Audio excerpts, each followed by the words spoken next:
Welcome back to Near Lucid. Today we'll be taking a look at the Martingale, a pretty simple yet very versatile 60%. Let's get straight into the unboxing. So the Martingale comes in this nice custom carrying case. On top we have our daughter board and bottom feet, a 1.6mm solder PCB, and a 1.2mm solder PCB. In this other compartment is our aluminum plate, and lastly the board, which is wrapped in both bubble wrap and PE foam. My review unit came with a built configuration, but retail units will be bare bones. Let's take a look at some specs. The Martingale is a PCB top-mounted 60%. We have 1.6mm and 1.2mm non-flex cut solder PCBs, both of which will be included in the box. Both of these support step caps, split left shift, split right shift, ISO enter, and split backspace.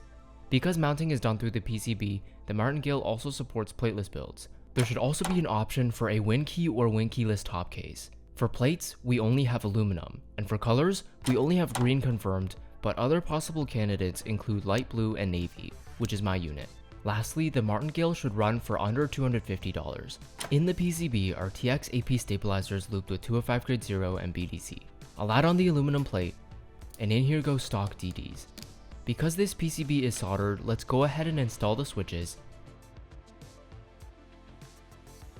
And now we can mount the inner assembly, connect the daughter board, and close the case. On top goes GMK Shoko. Let's take a listen.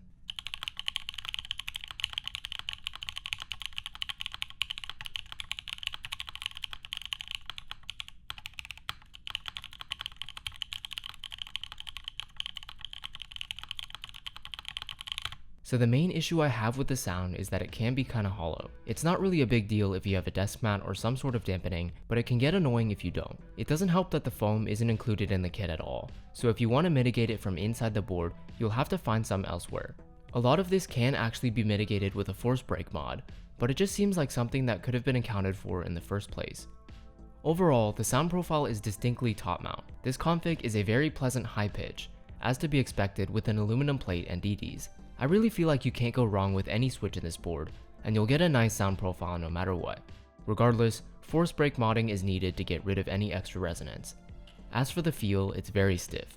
Plateless has a fairly neutral feel because the PCB tabs are really thin, but the board is also, of course, top mounted. Since there's only soldered PCBs, if you want a softer config, I would do a plateless build, as it can definitely result in some pretty nice sounding builds. This configuration with the aluminum plate is mostly unforgiving, so if you prefer that harsher feel, the aluminum plate is for you.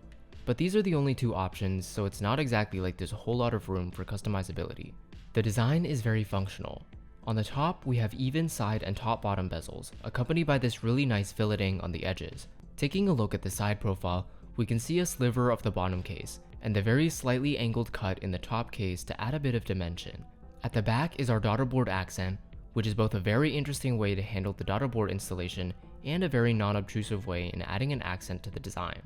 Taking a look at the interior, we can see the step design in the bottom case, which allows for a low typing angle, decent weight, and space for the PCB to flex without touching the bottom case.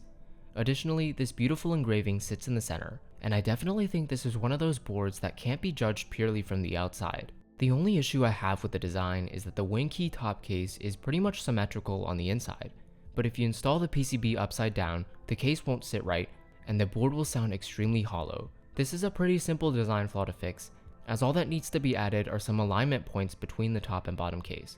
But it's still kinda annoying if you're swapping out configs and forget which orientation the case is supposed to be in. Otherwise, the design is fairly plain on the outside, but implements extremely clever engineering on the interior, and will blend in really nicely with any clean setup.